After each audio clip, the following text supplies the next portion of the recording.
This is Lon Winters with Graphic Elephants. This is Jimmy Lamp. This is Matt Vassallo with the RhinstoneWorld.com. And you're listening to the Two Regular Guys podcast. And you are listening to the Two Regular Guys podcast. Hosted by... My name is Terry Combs, RG, regular guy. And Aaron Montgomery. We're just regular guys having fun and trying to make a living in this really cool and exciting industry. I think we all want to succeed 100% of the time. Seek to understand before I try and make myself understood. Bring a ton of great information. Coming to you live from somewhere dark, dirty, and dank.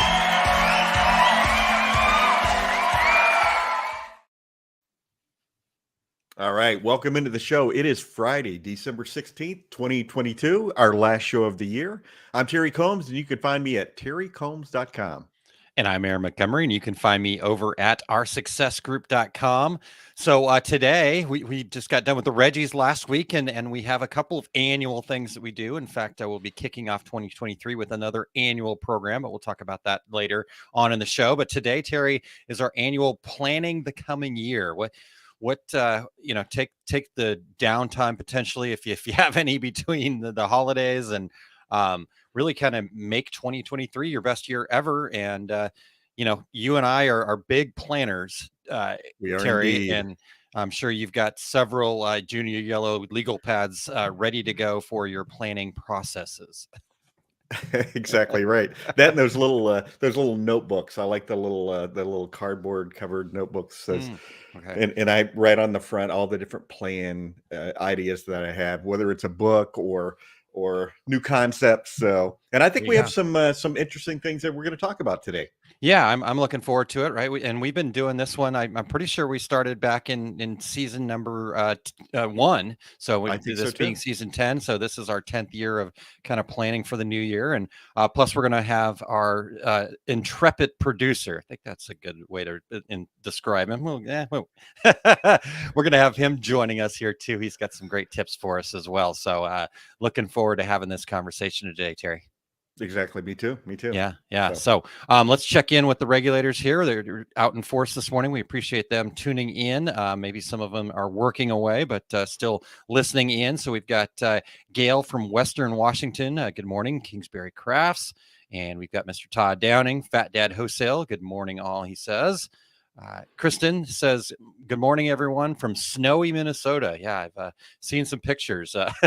My friend Wendy, I don't know if Wendy's tuned in or not, but Wendy is up in North Dakota, and not Minnesota, but North Dakota. And she says, my drifts have drifts. That's how much snow they have there. What else would Wendy be doing today? Exactly. Yeah. Well, it's probably stuck in a snowdrift somewhere. We told her that she needed to run a line from her house out to the barn, so that way she didn't get stuck. So we could find her. A Little House on the Prairie. I remember Little that House on the episode. Prairie. That's right. And then Frank tuning in from across the pond, so to speak, right? And then Christy DeFalco, good morning. And Chuck, good morning to Terry and Aaron. And of course, Eric and Josta. Hi, all from Sweden. And have a great end of the year. So we've got Fran tuning in, watching while I finish today's PT session. Great. Thanks for tuning in, Fran. Todd says, I'm planning on planning in 2023. So you got to start somewhere, Todd. I love it. And good morning to Martha and Susan. Good morning. All right, great. Well, thank you guys so much for checking in. Terry, so normally we would have that news segment that's been going really well. I got to edit out the one that Matt did for us the last time we had Matt from Graphics Pro on, and he played it just like a news anchor.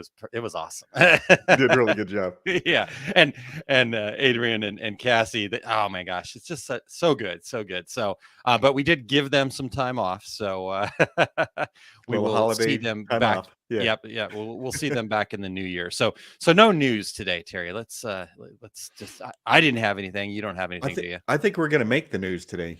That's right. We are the news. So, but let me add something please, here before please. go to the dad joke. As for anybody who wonders, when we do the outline for this show, we always go back at least 2 years to make sure that we're not repeating a plan for the following year. So good point. All new stuff. Yeah, and that's thanks to Terry. Terry does a great job putting the outline together and making sure that you're getting fresh content. We may have repeated something from 5 years ago, but we're just refreshing, right? But Yeah, exactly. that's a good point. If you've been listening for 5 years, then you should expect that from us. So That's right. That's right. Yeah, you hang around Terry and I long enough, you'll hear the same stories or the same sayings over and over again. In fact, I'm sure I will say some things today that you guys have heard before, but that's good. We're reiterating and yeah. So I'm looking forward to it, Terry. But I'm also looking forward to the dad joke. You have a holiday Christmas themed dad joke as well. I do, and for the people viewing us right now, they can see that I have my Milk for Santa coffee mug for our podcast listeners, and that's just coffee, Todd. So saying. So does it say milk for Santa, beer is for Terry on the other side, or how does that work? you did give me a coffee mug one year for Christmas, Aaron, that said may contain alcohol in very small letters across the bottom. I love it. All right, here's my dad joke. You ready? I am ready. You know, a lot of production shops listen to music during the production day, you know, and everybody's arguing about the radio station, that sort of thing. So, yeah. So, Aaron, so when Santa's elves are busy in the workshop, what music do they listen to? I don't know what music they listen to, Terry. They listen to rap music. For our podcast listeners, that's WRAP. Go ahead. Good. No, I was just going to say, you always know it's a good dad style joke when Eric puts the banners with the parentheses in it. Yes, explaining the joke. Yeah. Hey, Aaron, I want to go off script one more time. Can I tell you my feel good Christmas story? Please. I went Christmas shopping on Monday. Have I heard this before, by the way? No. Okay. This happened this this is week. from Monday. Wow. Okay, I'm ready. Monday, yeah.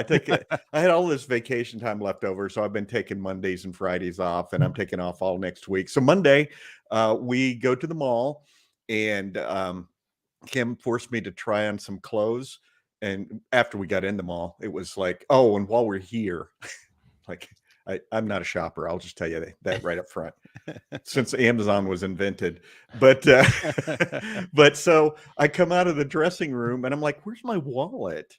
And I go back in the dressing room. It's not there. We look all around the store. We call the store we were at previously and end up coming home. I'm like freezing credit cards. I'm trying to think, okay, what was in my wallet? And I know there's a couple of $100 in cash. And so about an hour later, I look out and I see a woman and a little guy who's probably 8 years old.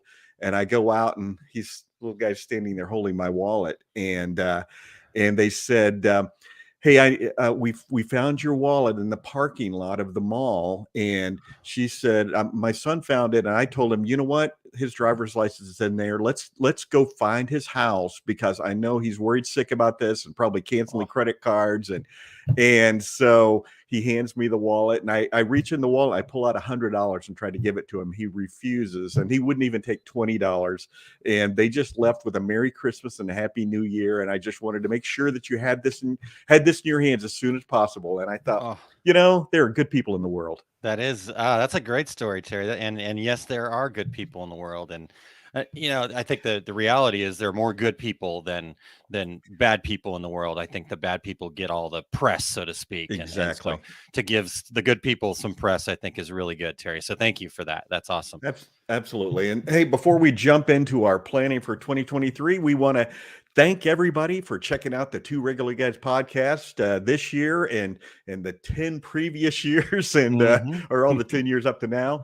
And we're always looking for new guests, and we have some slots to fill for 2023. And if you or anybody you know would like to join us, go to calendly.com/2 regular guys and share your show ideas. We've got a few things filled in already for January. And if you're listening to the podcast version of the show, we would appreciate you sharing the Two Regular Guys podcast with all of your industry friends so they can become regulators too. And we would appreciate you giving us a holiday review on Apple Podcasts, Spotify, iHeartRadio, Stitcher, Amazon Podcasts. Go to all those and leave us a review. Yeah. And if you're watching right now live, please join in with your comments and questions and things you're planning to do or change or make better in 2023. Yeah, love it. Love it. All right. Well, let's hear a quick word about a program that I've got happening, and then we'll get back into this planning phase. So we're ready when you are, Eric.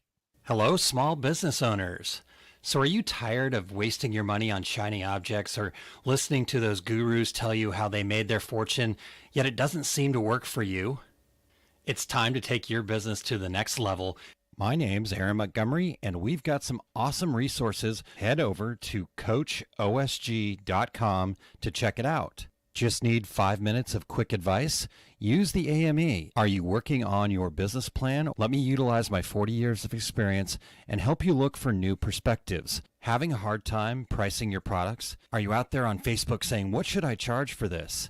Let me give you some ideas and help you find the right price. Are you tired of being a goal setter and never actually reaching your goals? Well, why don't you become a goal getter? Sign up here and we'll figure out how to set that goal correctly and then hold you accountable. I take a lot of pride in supporting people just like you. I'm incredibly excited to support you, cheer you on, and lead you to your idea of success.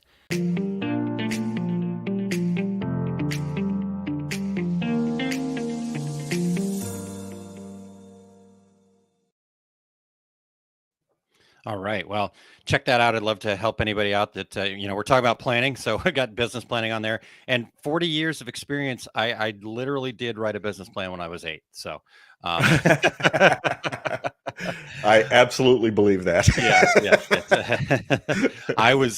I decided I was going to start a business to go put flyers on people's cars because my dad had asked my brother and I to do that for his CPA business. And we were going to go out to the other people in the office building there at my dad's office. And we were going to do that. So that was the business plan back when I was 8.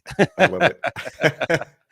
All right. Well, Kim Johnson did mention that it's always my fault. Kim made me go try on clothes. So I think that was implied there. It wasn't her fault that I lost my wallet, though, because apparently I'd lost it before we even got into the mall. Yes, that's right. That's right. That's right. All right. The trying on clothes is actually what pointed out to me that I'd lost it because I reached my back pocket. I'm like, wait a minute.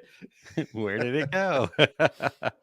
And a little bit earlier, Christine said a couple things. She says, I've been listening since the beginning, and there's some stories I could probably repeat verbatim. Sorry, Eric. And then she also said, I've been known to refer to small yellow legal pads as junior yellow legal pads. So that's what they are. Love that. That's love the proper term. Yeah. And we've got writers must use the proper terminology at all times. I love it. I love it. All right. Well, we got some more people checking in. So let's get into this. And to do this properly, I think we should bring in Mr. Eric. Terry, what do you think? Let's do it. Let's bring Eric in. Hello, sir. And by let's bring Eric in, Eric, bring yourself in. I did, yeah. I figured I've got the buttons. I can come and go when I want. That's right. I can do whatever I like. Make yourself bigger than us. Yeah, really. Yeah, look at that. It's all possible. That's the problem with bringing the producer in, right? Things change pretty quickly. All right. Well, hey, before we do get started, guys, let's as Terry said, he always gives us the previous couple of years, but let's go back to last year real quick and just do a quick overview of that. If you guys are all right, I will start since it's that way in the outline. And my parents paid for the extra A so I could be at the beginning of lists, right?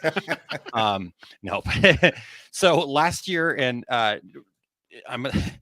again, we're talking new stuff, but the themes are going to be similar for me because this is what I see people doing, not incorrectly, but the challenges that they create for themselves by not thinking in this method. So first off, have a process, have a process for planning. What is it that you look at and whatnot. And so that was the first one that I talked about last year. And then what are the metrics that you're using to track your progress, right? It's one thing to say, hey, I want to be successful this year, but what does that look like? How can you measure that in such a way that it is going to lead you to making the decisions and taking the actions that will actually get you to success? And then lastly, that having clear goals, and a clear goal is something that includes how much and by when. So it doesn't necessarily have to be money. It could be, I want to impact 100 lives. I want to, whatever that is, but then by when, right? And maybe it is by the end of the year. And a lot of our annual goals do end up kind of being at the end of the year. But I go so far as to say, let's get super specific with that, by December 31st at 5:15 p.m. or something like that. So it helps our subconscious brain kind of go, okay, clock's ticking. Let's take this action. Let's keep moving forward. So those are the three that I had. Terry, what about you? I started out with look at the changes your business went through during the 2021 version of COVID and determine what you want to keep, because not every change was for the bad. It's some things we went through and had to change up in our businesses to deal with COVID. Turned out really well for us. So it was kind of a, hey, let's look at this and say, I'm going to keep this change in my business. And the next thing was equipment, very specific equipment purchases for 2022. Lead times are real and not going away. And those lead times kept getting bigger and bigger and bigger all the previous year. And a lot of it was just getting parts from Asia or this and that. So the idea was, plan further ahead. And then the last was follow through with your customers, with your employees, with your personal plans. And we see this, and I could put this on every year because I talk to people all the time who say, well, yeah, I ask for a quote or ask for this or ask for that, and I never heard from them again. And why out there in the world there are people who say, I want to buy something from you, and you can't bring yourself to call them back is beyond me. But it happens all the time. So again, we could repeat all those for this year, but we have all new ideas. We do have some new ideas here. And Eric, before we dive into this year, was there some things that you did last year that worked for you? Here's the one thing I always say, and I think we're going to get into it again today. It's very much like what you said earlier about metrics. It's an old saying. We've all heard it a million times. What gets measured gets managed. Yeah. At the end of the year is just a great time for review. And I know on my show, a lot of what I end up doing is talking about what it is you're going to be doing for the end of the year. I'm actually going to do it again today. I'm going to talk a little bit about planning myself on the take up today. And that was a big one, is that we're not always really great at measuring. And I wanted to encourage people to measure. So hopefully there are more people who've done like some machine studies, some time studies. I know they sound boring. Walking around with a clipboard doesn't sound like fun, but I think that's some stuff that I think it leads to some of the other points we have later. Like, how do we handle some of that information now that we've done a little bit of measuring and a little bit of introspection about our businesses? Yeah. Nice. I love it. Real quick here, a couple of comments from the regulators. Let's go back to David Haynes here real quick. In 2022, we planned on bringing another person on starting in 2023. This month, we created that position and role after lots of work. Now planning 2024. Yeah. And he says, I know we're nuts. Nuts is good. That's how you get things done. Yeah. And you know what? And something else that the folks over at Corral Trainer, David, do is they try to get out there into the marketplace and learn about what their customers are doing. So David actually attended my screen printing class at Workhorse Products here last week. So that's awesome. Yeah, cool. I had heard him talking about it. I'm glad that was able to happen. So cool, David. Lots of fun. And we had people from all over the country, and it was a very cool class. Very cool. All right. So Jarita says, my plan is just keep learning. I think that's awesome, Jarita. And again, it doesn't have to be money. It doesn't have to be, these things. What I would say, if you are really thinking, how do I set these goals? How do I plan? Right. Is what do you want to learn? Right. What is it that's important to learn? What would you like to master? Maybe, that could be another. That could be one of the subjects we're going to talk about today. Might just be. And then Jay says, measure more, not boring, Eric. So there you go. Great coming from Jay. Thank you, sir. Yeah. Jay knows a lot about planning and doing his thing. He knows. For sure. All right. Jay knows a lot about our first subject here, too. I should have brought him in as a guest to talk about this. You ready? That's all right. Here, we'll send you a link, Jay. No. So Terry, let's do that. Let's dive in. So this is the official starting point. You guys mark it down at 1930 on the. No. Okay. Yeah. Right. So Terry, what is the number one suggestion, tip, trick that you have for planning in 2023? Well, again, this comes directly from our good friend Jay Bassell. Do you know your brand? And if you do know your brand, is it the brand you want? Is this what you want to be known for? So, and you guys probably are more authorities on this than myself, but I think it's an important thing. And I can tell you what your brand isn't. Your brand is not your logo, and that's again our good friend Jay. It's the first thing he'll tell you. It's not your logo. That's not your brand. Your brand is not. Hey, look at me. Look at me over here on TikTok. Look at me over here on Instagram. That's not your brand either. Your brand is not your mission statement. I was in a peer group one time, and a gentleman said, "Yeah, we meet once a month, and it took us 18 months to come up with our mission statement." And I thought, really, 18 months to decide what your company stands for? But that's not your brand. So what is your brand? It's your brand is your promise. Your brand is about relationships. What can your customers expect from you? What separates you? Why do you do what you do? And so, in a nutshell, your brand is who you are, who you want to be, who people perceive you to be. So, comments are welcome here. Yeah, I yes, definitely love all this, and because you're exactly right. Your brand, I look at your brand as kind of your personality. It's your business's personality, right? And it's like you said, it's not what you say it is, right? You say, oh, my brand is X, Y, and Z. Your brand is your company personality as perceived by your potential customers. Right. And that's I think a real important factor. And Jay's again the authority here for sure, and he's even done some work inside of OSG to help us with this branding idea. And that was one of the big things that I took from that experience. And so, like Terry, you tell the story about the guy that took 18 months to write their mission statement. The problem is it was probably 18 months to determine their personality and what they kind of wanted to be.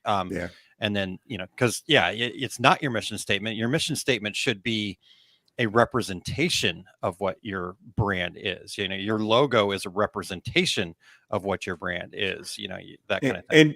And if you're listening and say, well, I don't really have a brand, you do. Ask your customers what they think about your company, how they perceive your company. That's your brand, whether you determine it or not. So, and I guess for 2023, you need to take charge of that and reposition if you need to reposition that brand and how your customers perceive you. And in the last part of my outline here, I say, it's who you want to be. What brand would you like to have? And let's start the year off pursuing that. Yeah. I think the hardest part for a lot of people is they think of branding in a prescriptive way, which is that this is the thing that I want to be seen as. But the way you really have a brand is through the expectations customers have of you. And those are set up through interaction. Those are reinforced through how you behave. So it's descriptive. The brand that you actually have is the one that your customers have from working with you and from interacting with you in your business. Now it's time to go ahead and refine that prescriptive brand, but then you have to live it. We talk about follow through. That's the thing. You absolutely have to live it from the top down. Yeah. Yeah. That's 100% right, Eric. Because as Terry mentioned earlier, everybody's got a brand, whether you know it or not. I mean, even personally, we have brands, right? The Two Regular Guys podcast has a brand. We're a bit silly. We like to make fun of ourselves a little bit, but we're super into education, and we're going to show up and provide the best education we can as often as we can. Right? So that brand, like you said, it's descriptive of what it is, but you can then in planning be very intentional about, okay, so how I want my brand to be. Yeah, that's good to identify. But then what's really important to identify is then how are you going to make sure that you're living that, right? It's one thing to say, we want to be known as the best printers in our area, right? And that's what we want our brand to be. Okay, so what actions are you going to take to make that happen? Are you going to add extra quality control checks? Are you going to, do certain things, right? Because people say, I want to be the highest quality in my area, and then they put out crap because they're trying to get stuff done quickly. Pardon the language, so to speak, but I mean, that's the reality. And so if you said this, Eric, I believe, is you said, you've got to live it then. And so that's what the planning to me is how are we going to live the brand that we want? Well, yeah, because anybody can make that description or that statement, but you can't just do it and put it in a drawer and at the end of the year you can say, oh gosh, yeah, we didn't do any of that, but it sure was a good idea. Yeah. It just lives on your About Us page, but you're not daily putting it in action. Right. Yeah, and I don't think that using the word crap is going to get us kicked off iHeartRadio. I think we're okay there. We've had worse. I don't think I have to bleep that one. I think we got all the worst ones out before the show started. Okay. Because you talked about the mission statement, and I think that's really interesting about the story, right? But and like you said, it's not just Eric said on your About page and all this other stuff. Sure. It's like, do you live it, right? Do you make your decisions based on those things, right? So for our success group, is to provide actionable resources that empower business owners to achieve their idea of success. So when I'm making a decision about what we want to do inside of our success group, or just like kind of my daily life, really, I go, does this achieve that, right? Am I providing actionable resources? Is this something that somebody can actually use and get their arms around? And is it going to help them become successful? And so, their idea of success, I love that, because everybody's idea of success could be entirely different. So well, Todd and I learned that early on, right? There was a kind of a thing at the time where everybody's like, oh, 0 to 100K. And we started working with folks and they're like, this is not what we're doing it for. We're not doing it for the money, or we're not trying to get to 100K. I want some side money, to go on vacations and stuff like that. Right. So it's like, and that helped us again, define our brand. We're like, oh, well, yeah, that's a good point. We're not, if that's not 100K is not it for you, then that's fine. Right. And maybe 100K is too small or whatever. So it's like, whatever your idea of success was important to us, but that was all part of that planning process of defining the brand. So I love it. That's a great point. Okay. Well, I think we've covered that pretty good, unless Eric, you have any other ads that you want to jump in there with? Aside from just kind of nodding vigorously and continuing to say repeatedly that it's about your actions that you take, I think no, I think we've covered the gamut. The one thing I want to make sure that everybody kind of gets is this shouldn't be like every decision you make is affecting your brand constantly and you should be scared by it. The brand that we have as a podcast kind of makes me think of this. It's very organic if you're on track with the purpose that it was really what you started from. It becomes very organic. Though I will say, Aaron on point with being able to recite his business plan, like his purpose statement, like word for word every time. That is living it right there. It's taped up everywhere in front of me. So keeping it, top of mind awareness, marketing to yourself. But sometimes it takes that. Sometimes it is helpful. What I love that you said, and I do want to clarify, I just like to bring this back up. It was part of how you make decisions. Yeah. It makes decision-making easier for you because you can get realigned quickly with something that you did spend some time on thinking about. Yeah. So how does this fit into my template? Yeah, totally. Yeah. I mean, I kind of said prescriptive versus descriptive, and it sounded like I was saying, oh, don't think about it that way. Not at all. It's just that the customer's version of your brand and your version of your brand can be different. What you're trying to do is make sure that those actions you have are causing that to be the perception for everybody, that they align with the perception you want to have. Correct. So that was very on brand for you, Eric. Over explaining things and using large words. Yes. That's my brand. He's very smart. And we, that's why we associate with Eric. He brings the I'm not the intelligence level up very, very high. Well, and since we're saying that we all agree with each other here, we can also get some kudos from Mr. J. Bissell. He says, you guys are crushing it like tiny tacos. And then we've got some tacos and muscles, right? So, all right. Well, you guys ready to move on to the next point? Yeah, let's do it. Let's go. I don't think we can make this one a 4-parter like we try to do typically with our group shows here. All right. Well, seeing as how, branding was what was being talked about here, I thought that was fantastic. And I'm so appreciative that you started with that, because it really, I think clarity on who you are is so important to a business. And so that can be a big part of planning. But I think the other side of that too is clarity on who you serve is super important, right? And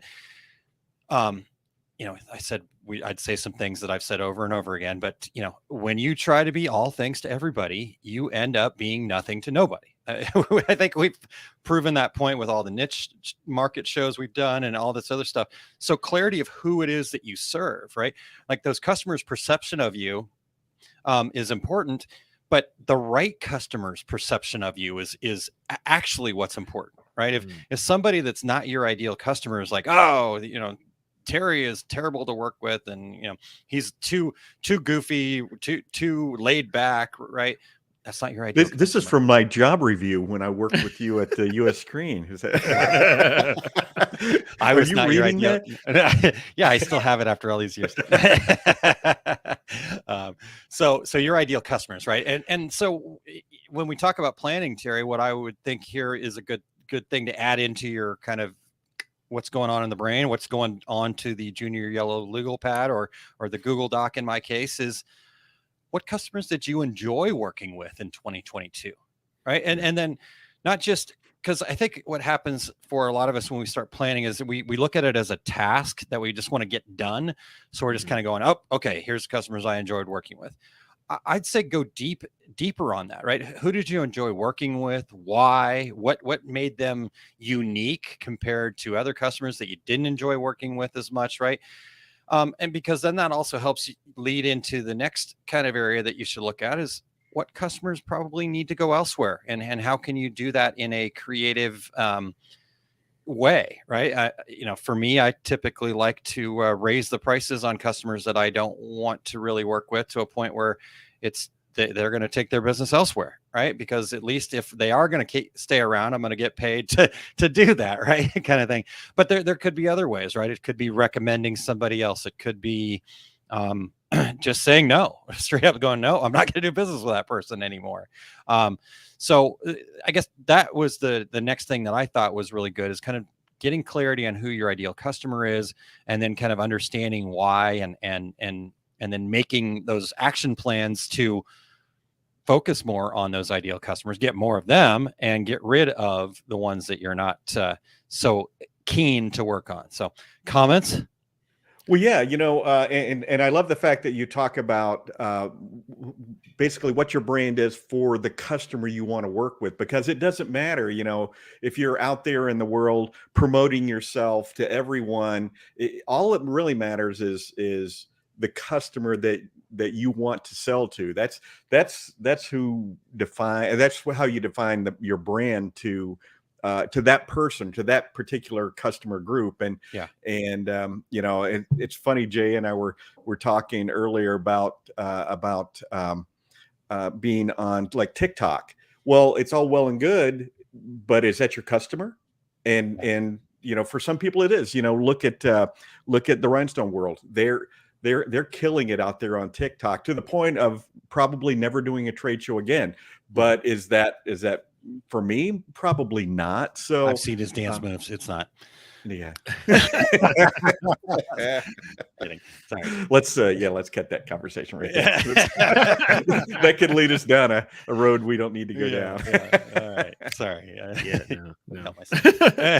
Well, I think that this applies to a lot of things that we do. And actually, my next point, not the current one I'm about to say, next on we'll get closer to this as well. But I think part of this is not just saying, all right, what customers did you enjoy working with? This can go to the numbers game. If you're the person who's measuring, this can also be what customers were profitable and what weren't. If that's really what you're looking at, you're having issues with what's profitable, what's not.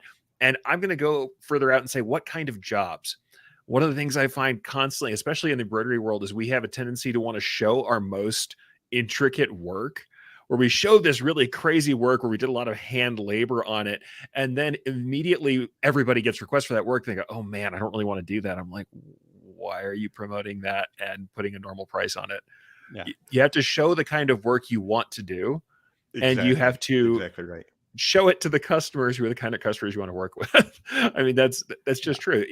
We all know that there's kind of that 80-20 split where you're spending 80% of your time on 20% of your incoming orders. Yeah. Get rid of more of those people. I hate to say that. That's not the nicest thing, but let's bring up Christine actually says she loves this because it's something she talks about, especially when it comes to women business owners all the time. And I wish more people would learn they could fire customers. There'll always be more customers. Your happiness and lack of stress is finite and more important. You can't make somebody happy if they're too hard to work with. Cut them loose. Sometimes there are times where we should do the whole Jay Bear thing, the hug our haters. It's good to listen to negative reviews and negative comments, because you never know when something will hit, or sometimes things hit us personally because we know it's a problem we have. Yeah. Sometimes we feel personally offended when those comments come in because we already know it's a problem we have, and we're defensive, let that in sometimes. That's fine, but do that privately. Doesn't mean you have to take abuse from people, but let that in privately and think about it. Yeah. But if there's somebody who really just takes an inordinate amount of time to work with, their jobs are unprofitable and they make your life worse, who could you go get with that time? Yeah. What customer could you get if you marketed with that time?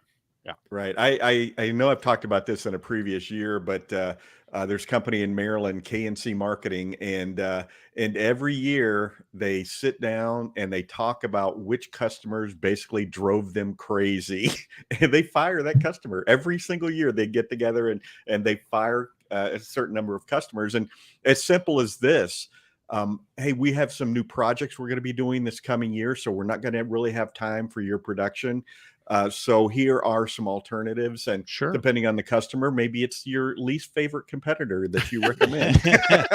That's right. Well, I think that's part of the problem. People hear fire your customer and they think that you're going to call them up and bawl them out and yell at them. Right. No. I mean, we're not saying go grab your customer that you don't like and yell at them. That's not the concept, and it shouldn't ever be the concept. You don't want to burn those bridges. But you can gently not take certain work. I mean, there are ways to do that. And referring someone's great. I know one of the things I tell people is if someone is constantly treating you like a commodity producer, you guys know my whole thing, be a consultant, not a commodity. If they're treating you like a commodity producer, send them to a commodity, contract style shop. If you're a creative style shop, send them to a commodity shop and say, okay, cool. Here's where you can go to get commodity work. It takes a little bit longer. You won't get as much creative hand holding, but boom, they fit better. A lot of the people that you don't like working with, you don't really fit with, and someone might just fit them better. And that's fine. Yeah. But be the person who refers them to somebody else. There are plenty of people who want that kind. Yeah. There are plenty of people who want to be that type of business. So 100%. Yeah. Contract producers. I've talked about this a million times. Like, I have nothing wrong with contract producers. I've always been in shops that tried to be contract and shouldn't have been because we weren't set up for it.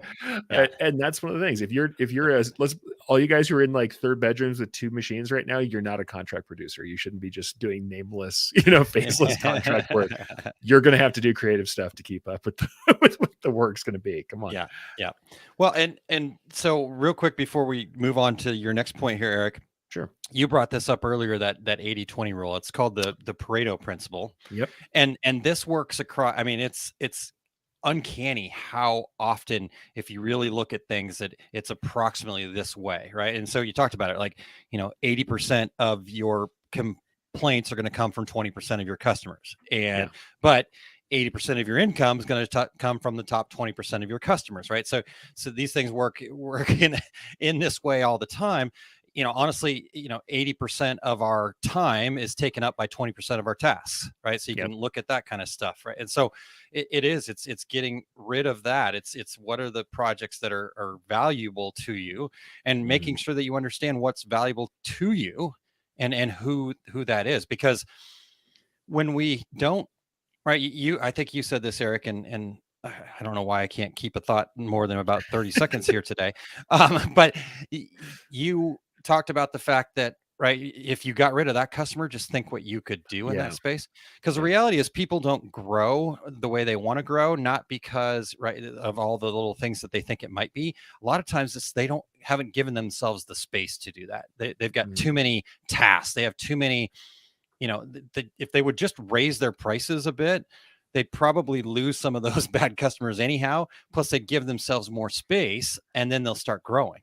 Right? It's so counterintuitive to the way that we think about things. We think we have to have every customer. We have to, make everybody happy all the time. And the reality is you have to look at that the opposite way and say, how can I create more space for myself to do more and grow? Right? Yeah. So 100%. I think you have sugar plums dancing in your head, Aaron. I think that's your issue today. Or the 4 hours of sleep or whatever. Yeah. Same. And then real quick, Evelyn says, tell me what is commodity. What I mean by this is that some people are going to be decorating more as a commodity in that you're going to essentially be the t-shirt machine. Correct. Someone has done all the creative thought ahead of time. They know what they want. They have the art. It's all set up. They just need someone with the equipment and hands to get it printed, to get it embroidered, whatever it is. Yep. And they just want to show up, idea finished, no creative work. Everything's on the list, catalog in hand, hand you the money, and they don't want to talk about it. And at the end, they want to get out garments. Yeah. And that's kind of a commodity producer. Contract printers are like that mostly. There are tons of contract printers who do more creative work than that. Don't get me wrong. So don't at me, contract printers. But there are more of those kind of clients. They're often larger volume as well. And a lot of it's based on efficiency and price. Correct. Yeah, I think the easiest way to really explain commodity is the real kind of decision maker is price, right? I mean, you think about a blank garment or a blank supply. At the end of the day, right, there are certain, value adds that some of these companies can do, but they've shown in the lack of stock and customer service a lot of times, especially the garment distributors, they're just a commodity. Who's got the best price and can get it to me the fastest? Right. Yeah, and they are supposed to be transparent to a degree. People who do drop shipping, it's like that too, where it's like their brand is not what you ever want to have involved in it. You as a lot of people who are selling garments but not producing them, they want a contractor who's going to ship the stuff, have it there, done. But the brand that's on the front that's being dealt with by customers is the distributor, is the person selling. Yeah, and exactly. So that in between production step, that's what I mean by like a commodity producer. It's not a dirty word, because if that's the kind of work that you're set up to do, it's the right kind of work for you. I just find so many people who are much smaller, who are not really set up for it, who do a lot of creative handholding, who try and price themselves into that market, and then they suffer for it. Correct. And for those people, I'm like, sell the services you're doing, Yeah. There are lots of marketing folks out there that I don't want to be a manufacturer. I don't want to decorate. I want to come up with the concepts, and there are companies that service that customer. Correct. Yeah. Perfectly valid. Yeah. Evelyn says fulfillment people, right? And that exactly. I know a decorator who does $5 million a year, and his entire concept is he is the manufacturer for all those idea people out there. Absolutely. And there's also a lot of those people out there. So and there's a ton of people who started out in production who find out what they do best is idea work and sales. And they cut off their production. They sell out their shops, and they end up becoming, distributors. They end up becoming vendors that work with these folks. And that's absolutely a valid path for decorative apparel. Aaron, and not to belabor this, I know we're running short on time, but US Screen was a great example. We were a marketing company, and then all of a sudden, the decision came to start manufacturing equipment. And I remember sitting in Scott Fresner's office saying, we're not a manufacturing company. We're a marketing company. It's a whole different world. I come from that world. We are not it. Yeah. And so you all know how that turned out. However many years later, it proved itself to be correct. All right. Well, yes, we are short on time. I know we're going to do bonus time. It's just inevitable at this point. But let's see if we can keep moving forward here. So, Eric, we're finally to your point here. Yes. I'm actually going to bring this back down to the ground level for a minute. We were up in the clouds a little bit. I'm going to get us back on the dirt for just a second and just say this is just a very simple, quick thing to mention. When you're working on the next year's plans, review and forecast further out than you think you should. People often think when they're doing this planning that they're locking themselves into something they absolutely must do. And so they freak out about planning out 12 months in advance. Of course, writing something on a calendar doesn't mean it's the thing you're going to do for sure, no matter what. It's just a good idea to have things in mind. And here's the thing I'm going to tell you guys. If you do anything that is retail focused, let me tell you how many times I've had to learn this lesson myself. If it is retail styled, or if you have timed events, you should be thinking about that and planning for that and marketing to that sometimes 2 months in advance. Yeah. And people don't get that. If those of us who write for magazines, we know why, because we work on a 2 months in advance schedule for those articles that we're February one done right now. Yeah, exactly. February's in the can. Like that's how that is for us. So I think we get more used to it. But I'm going to tell you, I've had to learn this myself multiple times, back when it was decorated apparel all the time. I'm like, all right, if we've got holiday people who are constantly ordering for, customers, or they're ordering for employee gifts in the holidays, I'm going to be hitting them up in like October. Yeah. I'm going to be hitting them up months early to say, hey, I know you've got a Christmas order coming up. If you want to come in now, here's a discount, or we're going to have an event. I'm going to show you all these cool new things we can do. If you get in by this period of time, 10% off, so that when we do have those orders coming in, we can get them done early and have room for the last people and charge them more. I mean, there are reasons why we do this stuff. Plus, I'm going to tell you in the retail side of things, which I deal with more these days, the time to be stocking for Black Friday is not November. The time to be stocking for Black Friday is a lot earlier than that. And if you have to produce that stock yourself, well, then you have to produce that stock much earlier. So plan like way more in advance than you expect that you need to. Yeah. A couple months is perfectly normal for some of these channels, especially if you're relying on anybody else to do any sort of fulfillment for you. If you are someone who's working with a retail channel, or you have to do other kinds of work like putting things on a website and getting those live and having all of the marketing that goes with that, having that production done earlier is going to serve you always. So in general, just when you're planning, when you're forecasting, think further out, go to where you're comfortable, and then push it a little bit further than that every time. Because I think you'll be happier when you do, even if, like I said, you may change everything by the time you get there. Right. We could have a massive issue. We've all learned over the last few years, you could suddenly have to change a lot, but you'll never be sad that you thought about it ahead of time. Yeah, for sure. And to kind of piggyback on that just a little bit, because I totally agree with that. If you look at our industry as a whole, and again, there's outliers. I'm not saying this is everybody, but a lot of times January, February-ish are slow times. Sublimators, gift creators for sure. Now, I know there's several factors that go into that. Everybody spend themselves to death in December, so it's hard to think about spending in January and February, where you're trying to keep the New Year's resolutions going of saving money, right, or whatever. But the reality is that we also play a role in that, because we get so production focused in late November, December, and then we're exhausted. So we and then we don't do anything. And then all of a sudden, January hits and we look at our January numbers and we're going, oh my God, we're getting killed here. This sucks. What's going on? What's happening there is the fact that you didn't keep the ball rolling. You didn't keep that momentum going in December. Right. So again, like Eric said, a couple months out, right? So we worked as hard as we could inside of our success group to keep reminding people that, okay, what are you doing right now? In our mastermind group, our last call, we talked about what's your marketing plan going to be for January? And in the next call, we're going to say, what's your marketing plan going to be for February? And we're going to work together on that, right? So this is such a great point, Eric, that I'm glad that you brought that up. And the instant gratification world that we live in, we think that we can just, turn it back on. But the benefits that you're gaining right now is from something you did months in the past. So when you're not doing anything right now, guess what? Then a couple months in the future, you're going to go, why is things so slow? I can tell you why, but you're not going to like it. I think we get confused, because here's the thing. The reality is we live in a just-in-time production environment. People want to order and get things done very quickly. That's the production side of it. The thing is, why are they there with you in the first place? The marketing environment still has us marketing earlier. We market earlier. We still have to produce just in time. So I think that's the thing, because we expect fast shipping. It also means, fast outlaying of the marketing, fast everything. I'm like, you don't have to do that. You can can move that crunch around, and you really need to, especially, like I said, messaging should be coming early. Yeah. I'm planning a message that's geared toward things for February that's going to go out shortly. It really depends on your market. Valentine Day, Eric. It's okay. Yeah. I will be your Valentine. Oh, is that not the message? I'm already planned, man. I'm already planned. It's good. Terry, go ahead. Did you have some points here? Oh, well, I'm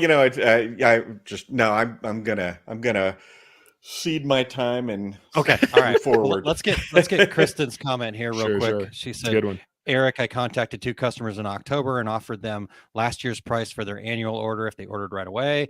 They jumped at it, and I managed to get my Christmas production completed this past Wednesday. First time in 5 years that I will have time to actually enjoy the season. So look at that. That's a 100%. perfect example of what Yeah, Eric seriously. brought. Too. Yeah. Perfect High fives all around. Yep, high fives. Love That's it. fantastic. All right, Terry, you've ceded your time, so now the floor is yours, sir. Okay, well, this came up at the very beginning, talking about continuing to learn.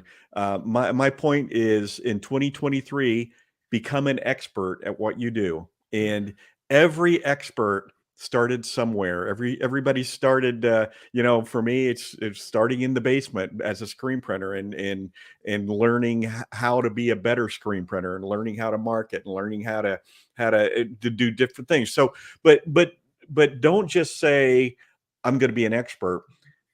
Find one task or one technique or one process that you want to do better at in 2023, and then lay out a plan. How am I going to be better at this? And every week, maybe that's just reading up on the subject, setting aside an hour to experiment, or 4 hours to experiment with maybe some specialty inks or whatever it is you want to be an expert at. It's easy to say, I want to be an expert.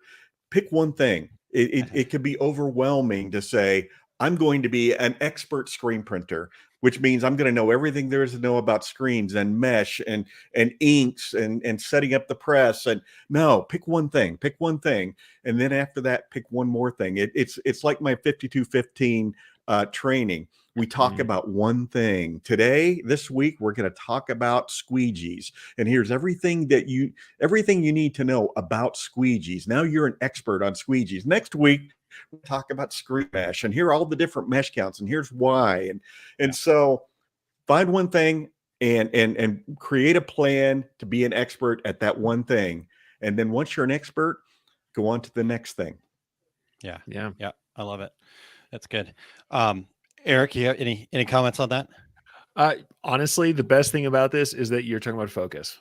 It's so easy to just continually grab too much of this and keep reaching for different things. But having a tight focus and working toward a specific goal ties into stuff that Aaron was saying earlier about keeping your goals specific and measurable. I think that's a fantastic idea, because a lot of people will come to me and they're just like, I need to be an expert at, and the thing they lay out, I'm like, all right, so that took me about a decade. You're probably not going to get all of that within the next hour of class time I have with you. That's probably not going to happen. In fact, I often do that. I'll bring people into classes. The first thing I say is, hey folks, so I've got about 3 hours with you, and there is no way by the end of this class that I will make you all expert digitizers from nothing. So here's what we're actually going to get done in the next 3 hours. Here's what we're going to get to. I think it's good for you people to understand that, but also to understand that, like you said, every expert's got a beginning. There's a process involved, and that's okay. And we should expect a little bit of failure. That's the other thing too. But expect and forgive yourself ahead of time for the trial and error that's going to happen. Yeah, exactly. Couple quick comments here from the regulators. Susan says, and hold yourself accountable to use that time just for the training that Terry was talking about, right? Don't allow anything else, customers, to invade that time, right? And so I think that's a really good point. Boundaries. And then back to what Eric was talking about with planning a little further ahead. Todd Downing from Fat Dad Wholesale says, we have people paying more in rush fees than what their actual print jobs cost right now because they didn't plan accordingly, right? So the planning will also save you money. Good point there. And then let's see here. I think that covers it for right now. Real quick, my add to that real quick is just like Terry was talking about, being focused, being specific about it, right? That's why I think Terry's 5215 is such a great tool or idea of a way to do that. I mean, 52 weeks in a year, 15 minutes a week, and you become an expert. And that's the way we grow. Even experts are continuing to do that, right? They're honing their craft all the time. So somebody that, Terry still screen prints, right? It may not be his job, but he stays involved in screen printing because he's teaching screen printing. He's got to continue to grow and be the expert in that space. Same with Eric, right? I mean, he digitizes still, even though he's not specifically in that space. And so he takes time to learn and talk to other people and learn and all of that stuff. So I think those are just some great points there.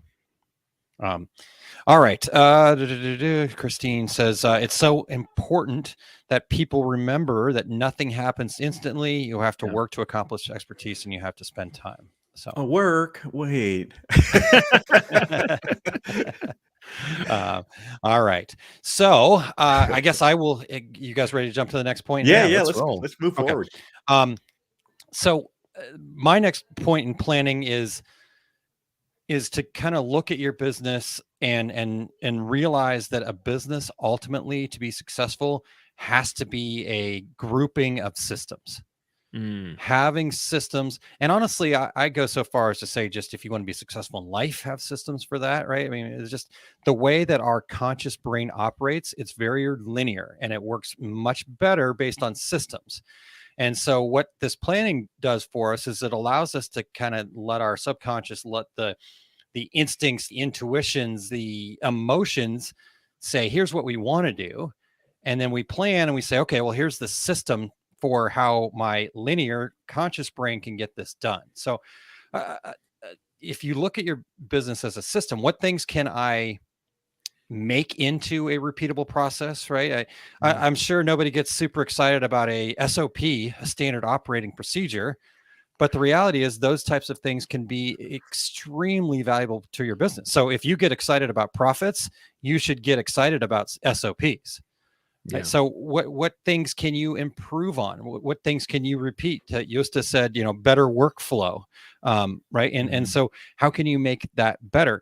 And sometimes the littlest things make the biggest difference in your overall process. One of the examples that I've always used when I talk about this inside of organizing your workflow is for those of you that are watching the video, I'll try to do it without hitting my my microphone here. But taking a garment off of a direct to garment machine, there should be a process for that, right? And most people would walk up to the front of the machine. Terry, you've probably seen this 100 times. So the new people, right? They walk up to the front of the machine, they grab the shirt, and now that ink is facing away from them and it's wet, right? And so how do you get that onto a heat press? Do you have to kind of flip it up, right? I mean, but all you do is just grab it this way, somehow make it. So setting that up to where, okay, here's how we're going to grab the shirts off. And then, because when I do that, now the ink is facing the right way, I can get it onto the heat press without it, touching and becoming spoiled. So just like going down to that minute detail, but also then some of the other things, like what are you doing repeatedly in your business? Are you answering the same question in email every time? Can you then take that and make that into a video that you share, or make that a template where you go, okay, yep, someone asked me this question again, let me just pull up the template and send it, right? What can you automate?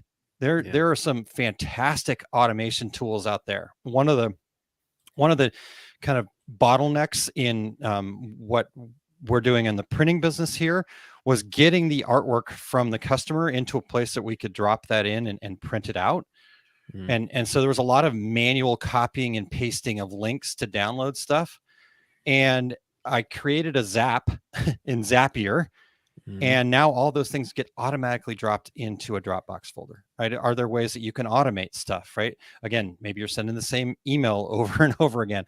But then last but not least, like, where can you get other help? You stay an expert in your space. You do what you do best. There are people out there that are going to be able to help, right? Like, the biggest time savings for me was to find a virtual assistant. And like, I've got a place, if you go to osg.link/iWorker, you can find a virtual assistant that you can pay $6-7 an hour and give them some things to do, and they're fantastic at it, right? So those are the types of systems that I'm talking about. And everything that I give to my VA, I've created a system for first, because I'm not expecting somebody I'm paying $7 an hour to figure it out, right? What I'm expecting of them is that they're going to use their time in an efficient manner, and I'm going to give them the process. So, you guys can tell I can go on and on forever on this, but I will hold it to comments for you guys. Well, when you talk about even taking a shirt off a press, and then once you have a system, then you hire people and you show them this is how you do it. This is how all of us will continue to do this process. And while you were talking, Aaron, and I know I've talked about this in the past, but there was a time when I was running production that I was tracking, according to this course that I was taking, tracking all my time, and discovered I was spending 60% of my time in some form of scheduling production. Yeah. And the question came to me, well, is that something you teach to someone else? Oh, absolutely. Absolutely. I have a process. And so I hired a part-time person to come in and do all that scheduling work. And she was there. I think she was in the office maybe 4 or 5 hours a day. And that freed me up to do my actual job. And it was just a matter of saying, okay, let me formalize this system of scheduling production. And of course, with me, as with all things, it turned into a book, Estimating Production Time. So. Eric, what about you? I mean, I think that's the way of all these things. You have to systematize to make things work, especially if you're ever going to bring in other people. A lot of us who start out as maybe solopreneurs or individual producers may not think that that's something you need to do. But if you ever want to bring in an employee and not become a single point failure, and by the way, single point failure, since I'm using terms again, is where everything comes through one person. And if that person is gone, then tasks can't get done because they're the only ones who know how to do it or the only ones who have the ability to do it. In a business, having single point failures, and by the way, I've made myself one several times. Thanks. I'm Eric, and I am a single point failure. If you have someone who takes on a lot of tasks and doesn't teach anyone else how to do them, or becomes the only person with the specific knowledge to do them, you can end up where you can cripple your business with one person getting, sick, or one person just having to an event in life that takes them out. Part of how to avoid that is standard operating procedures and systems. I mean, that is part of how we avoid literally just becoming crippled with normal things that happen in life that we should expect. So they go, Eric's not here. What are we going to do? Well, it's in the book. Figure it out. Yeah. And let me tell you, I have not always been very good at producing the book like Terry does. So for sure, that's something to think about. It's not. And also this can be where you have certain tasks. I mean, I was a digitizer. You can hire outside digitizers. And even if you have an in-house digitizer, there's no problem with doing, jobbing things out. Yeah. It's just being prepared for it, knowing where you're going to go when these things happen. I think that's it. So part of systems is also understanding fallback procedures. I mean, understanding what you will do when there are times that the system doesn't work the way it should. Do you have a note in there from 3 years ago saying, in case there's a pandemic, here's what we're going to do? This is what we're going to do. It should be now. If you haven't by now, I'm sure you're already thinking about it. What should you do in pandemic? Yes. Your shop? That should be real now. And I mean, all those people who are currently snowed in are probably having that discussion too right now. What do we do to fill those Christmas orders if we're not able to get to the shop? Yeah, or get the shippers to. Absolutely. Real quick comment from Susan here. She says documentation on how things are done is the only way to be able to reproduce the same product again. Mm-hmm. And then Ramona just laughs and says, I used to love writing SOPs. So, all right. Well, Terry, go ahead, Eric. Go ahead. No, sure. I mean, part of this also for me, just one thing about, because Susan really brought it up for me, that whole about documentation of the way things are done. This is also why I like business software. I like order management software because you can literally have a history of the order and how it's done. And same thing with design management, things like that. Being able to reproduce things every time the same way. It's also why, as an embroiderer, I like things like hooping stations where we have numbers for positioning. We have grid coordinates. Even if it's not something, I'll admit I didn't always use those, but when I see people starting over, I'm like, wow, it's really important to be able to do things the same way every time. At the very least, you should have the same procedures, even if you can't write everything down to a grid coordinate. But it doesn't hurt. It doesn't hurt. Yeah. All right, Terry, any closing thoughts on that one? No, I think I think we should move forward. I think let's do it, Eric. I think we've got one more from Eric and one more from Terry, and we've got this thing licked. Yeah, I'm just going to make this one fairly short if I can. And that is, though we are adding things, we're talking about getting new skills, we're talking about all the stuff we want to add to our business, we need to learn to prune. How do we keep a fruit tree healthy, right? How do we get the branch that we want to be healthy working? Well, we got to prune off all the side branches that don't belong. we often want to take on new skills, new tasks, new decoration methods without realizing we have the same 24 hours in our day. And if we are already busy, which very few of us are going to admit we're not, we have to then cut something on the other side.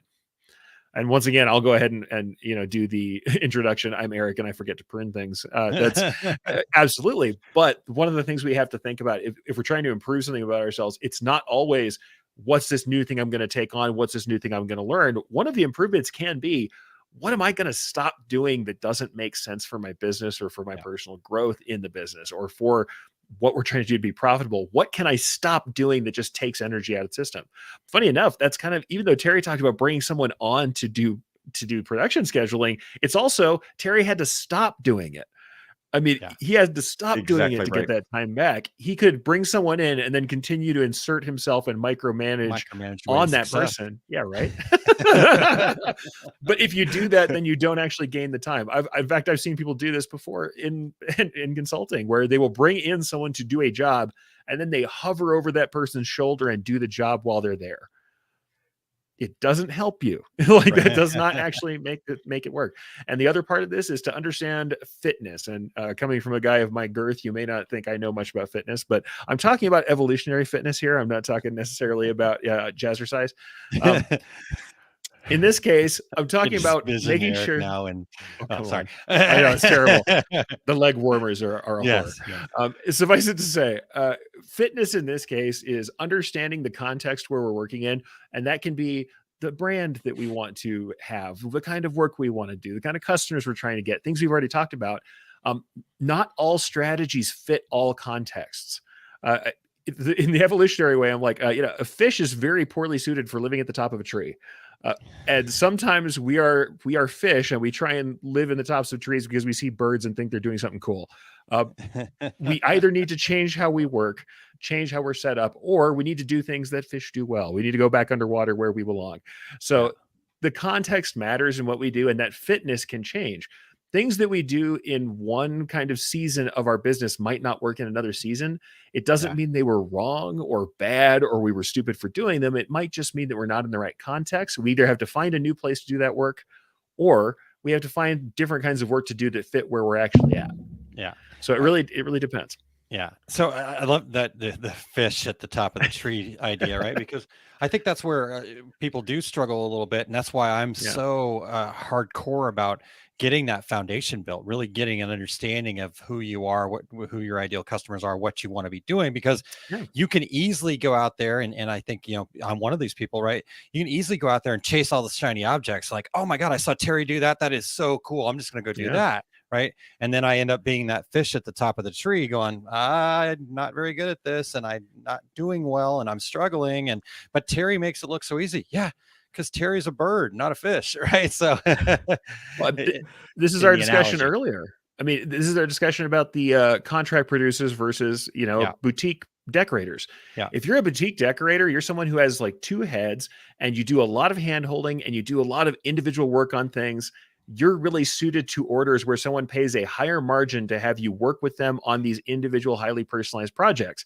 If you're someone with a ton of multi-head machines, you got a football field full of multi-head machines, taking on gift orders of one piece at a time that each have a name and have different colors on every individual piece is not a great order for you. Does it mean that either of you are bad embroiderers or bad decorators? No, it means you're doing work that doesn't fit your work model.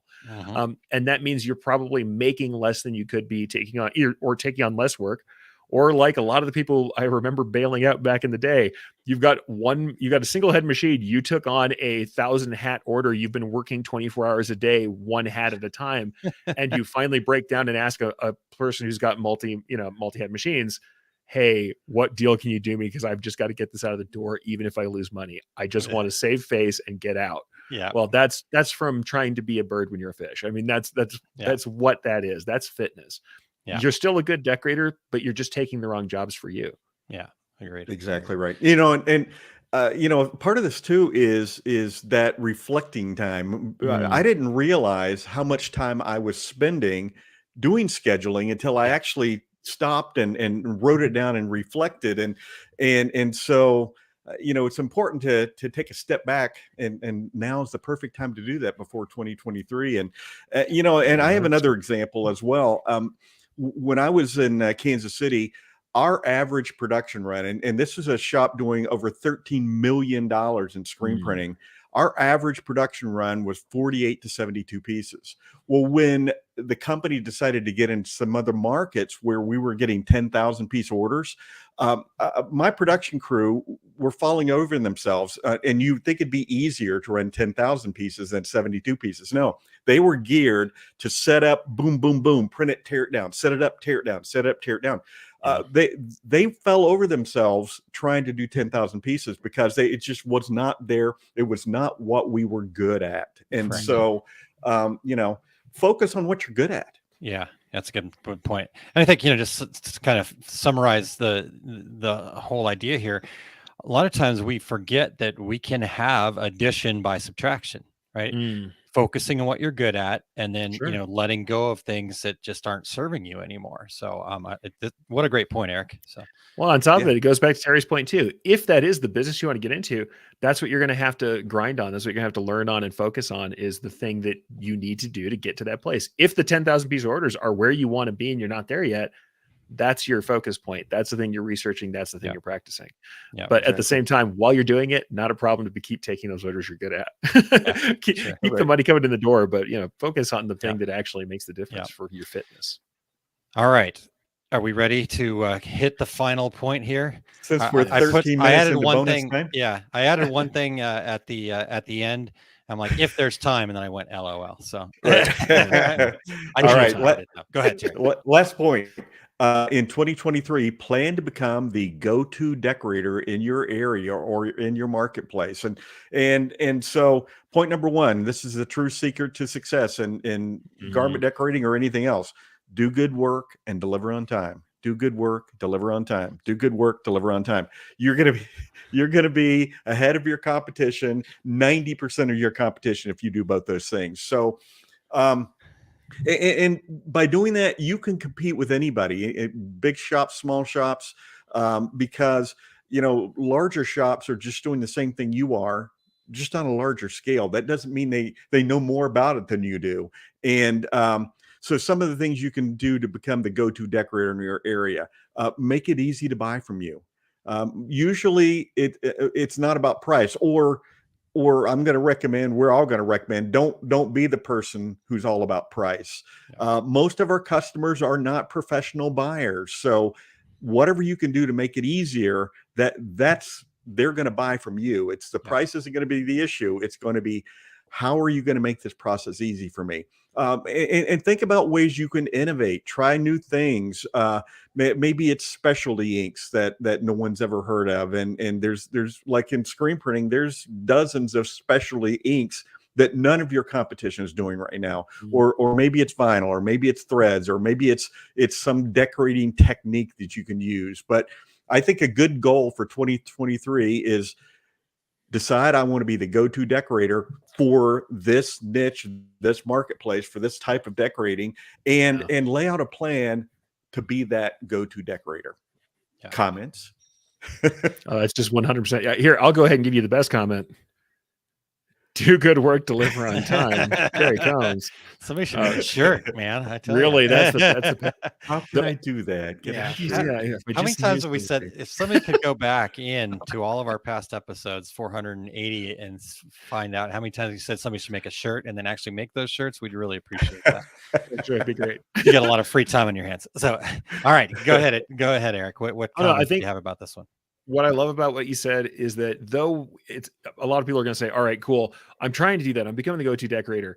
When you said the go-to decorator for this kind of decoration, for this kind of market, I think also we always think it's going to be something like specialty printing or this kind of garment or this particular niche. It can also be for this kind of experience, for this kind of business model. I'm going to be the best decorator for individual fulfillment direct to customers through a company store website, so that I'm going to do more business to customer stuff. I'm going to be the best decorator for handling this type of client who needs this particular sort of corporate control of their markets. I'm going to be the best at reproducing colors for specific corporate landscapes. Depends on what it is you're trying to do, but it doesn't have to be just one kind of thing. It doesn't have to be just one niche. Also, it doesn't mean that's the only work you can ever take. It's about being that best so you have something that is that go-to factor, because you'd be surprised how many times people are going to look at whether it is specialty decoration or a certain kind of market. I can't tell you how many times I've made something really cool and complex or done a kind of digitizing that was hard or whatever it is that I've shown. And somebody goes, oh, wow, that's incredible. What is that? Multimedia. And you did that with sublimation and glitter flick and applique. Awesome. Really cool. Can I get a left chest logo with just a plain logo on it? Same thing I've done for the last 30 years. Being competent and showing your competence is also just a way for people to trust you. Yeah. So that specialty stuff is awesome because it does bring people in and you can get that market, but you'd be surprised. Sometimes the trust is just, wow, that's a creative person who knows their medium, who knows what they're doing. Yeah. Or, hey, that's a person who's got things together and who can provide the experience that I want. And then everything else hangs off of that. Correct. Yeah. But I think, Terry's point about, just being innovative though, right? Trying something new and understanding, because then the other part that I love about this is such a great way to close things out is to me, this then ties back to the first 2 points that we talked about, right? Because if you're going to become the go-to decorator, well, first you have to understand what your brand is. So, what kind of what go-to actually means to you. I think this is another area where I see a lot of people really struggle because of the fact that we just say, oh, what's go-to mean? And we've assumed certain things, right? Whatever is of value to us, we assume that that's what that means. But that's not, you could be the go-to on price. You could be the go-to on service. You could be the go-to on technique. You could be what go-to means is really kind of dependent on you and your business, but we all want to just listen to the gurus and they're doing this, and that's why I've always kind of really shied away from saying well, if you do this, you're going to 10x your business and all this. That's just not true. What works for me might not work for you. So first and foremost, you have to define what you are, who your business is. And that's why this planning stuff's so important, because again, defining your brand, but then also who are those ideal customers that you're going to serve, right? That you want to work with, that you're going to serve. And then you're becoming the go-to for their needs, not necessarily. So like Eric was saying, maybe it's not all those cool things. It could be, maybe they don't realize they have a need for the specialty inks, the vinyls and threads, or different techniques, but it also could just be, I am the best at cranking out. Heck, in the fourth quarter here, we're going to do 10,000 Christmas ornaments. If I see another Christmas ornament, I'll probably chuck it and break into 1,000 pieces. But our customer needed us to be the best in that space to be able to get that stuff out the door for them. So, And I'm going to speak for all of our listeners and say, bah humbug, Aaron. I was almost going to wear my Christmas hat and everything. So, totally. I mean, I think that it's hard to kind of deny the fact that, we get stuck in our heads what we should be. And here's where I get to repeat myself. I've said this a million times, and this one, funny enough, often for e-commerce and for designing, front ends for e-commerce is where I say this, but you are not your ideal customer. You're not your customer. Just because something looks great to you, or you're like, man, I'd wear that shirt. Why is nobody buying that shirt? They're not you. Turns out that you are not the only person you have to serve. And sometimes we get really tied up. We're like, man, that was the greatest idea. I really loved that. That shirt was fantastic. It's the same thing that we sometimes tell people who come to us who say, I've got a great idea for a t-shirt. We're like, awesome. Go ahead and put in that pre-order.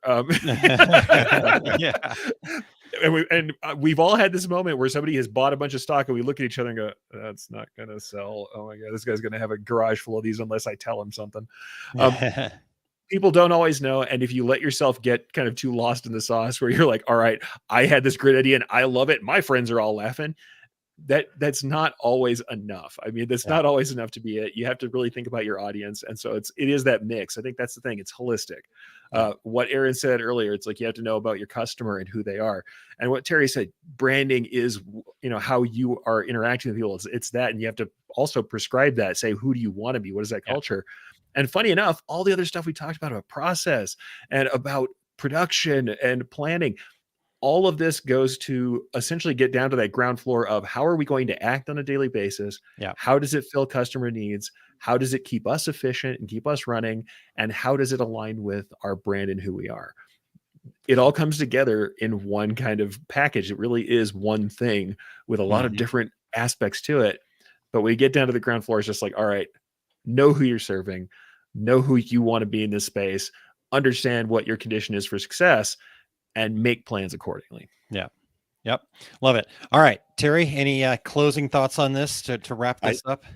I think we've tied it into a nice bow, and these things all interrelated. And I certainly didn't intend that when I was putting my ideas in here, but they certainly all tied together nicely. Yep. It's amazing how that works, right? Lori Donovan actually says, on Eric's comment there, learning that just because you don't like something doesn't mean your customer doesn't want it. It's sometimes the toughest lesson to learn. Super hard. And then Christine before that said, yes, love that, Aaron. You have to figure out what works for your business, and that requires digging deep and testing things. So awesome. All right, guys. Well, let's go ahead and close this up. I know we've all got a few things on the horizon here, since we're only a few weeks away from 2023.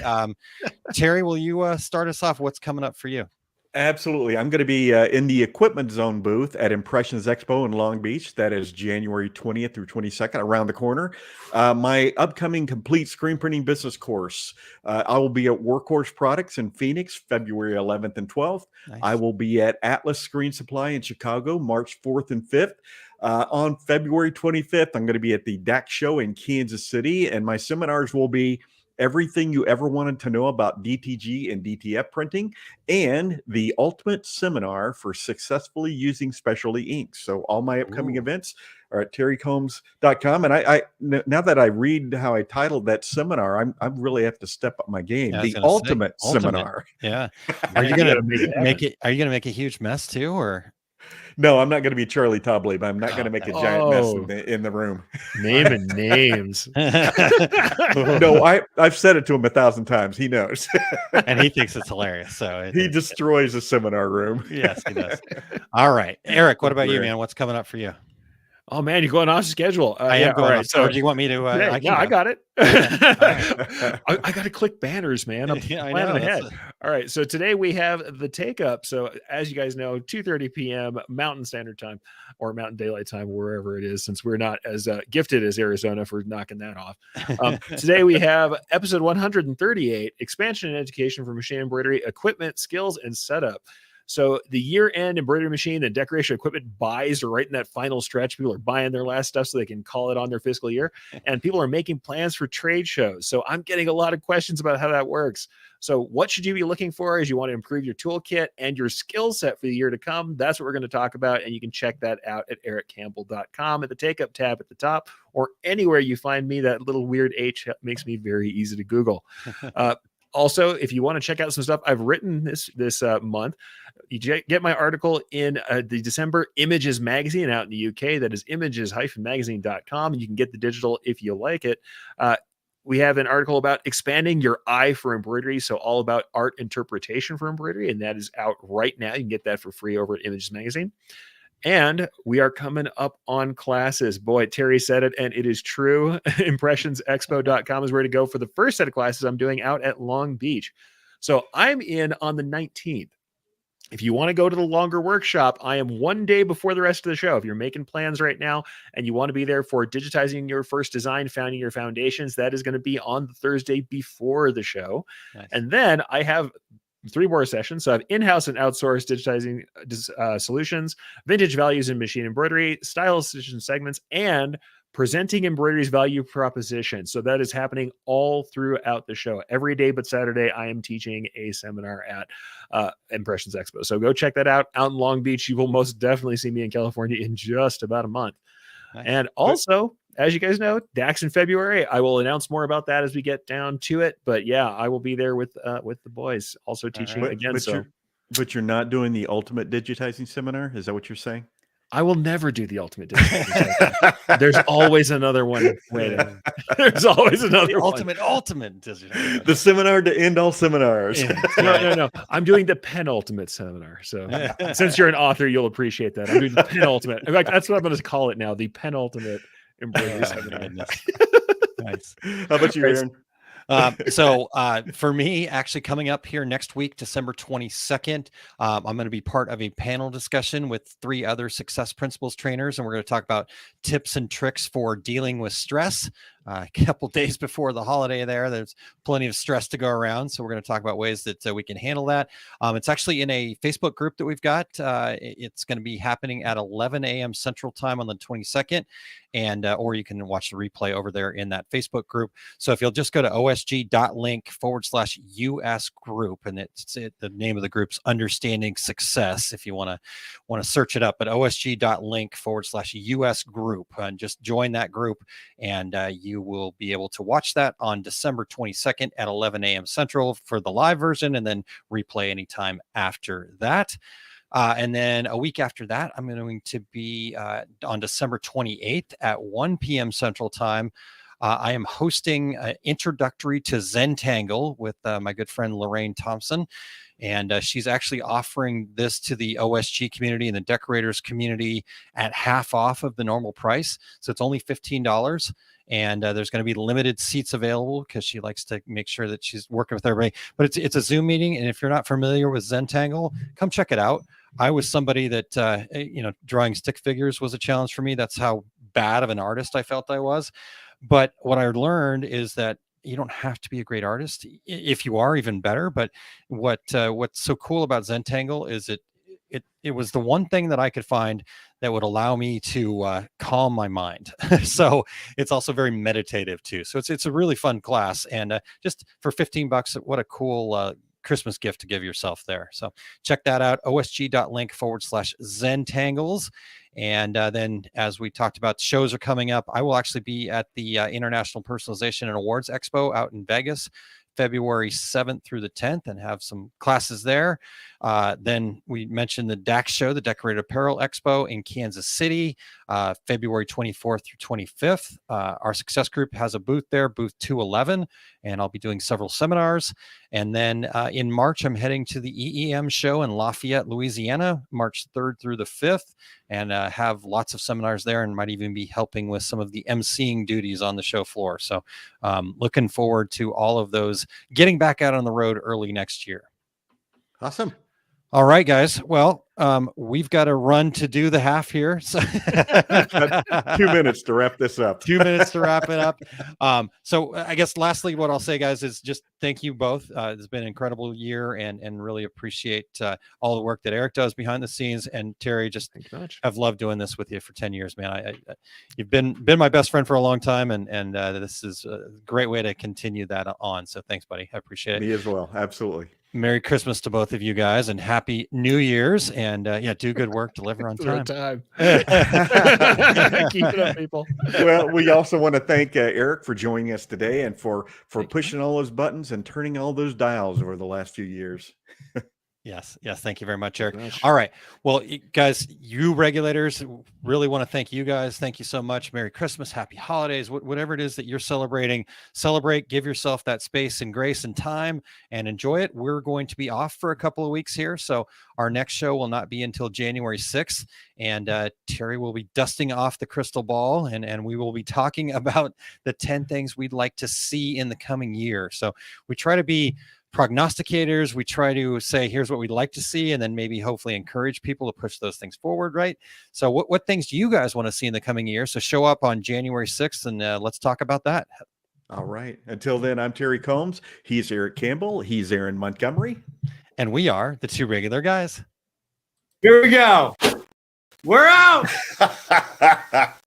Awesome. Thank you for listening to Two Regular Guys. Check out our website at tworegularguys.com. That's the number 2, regularguys.com.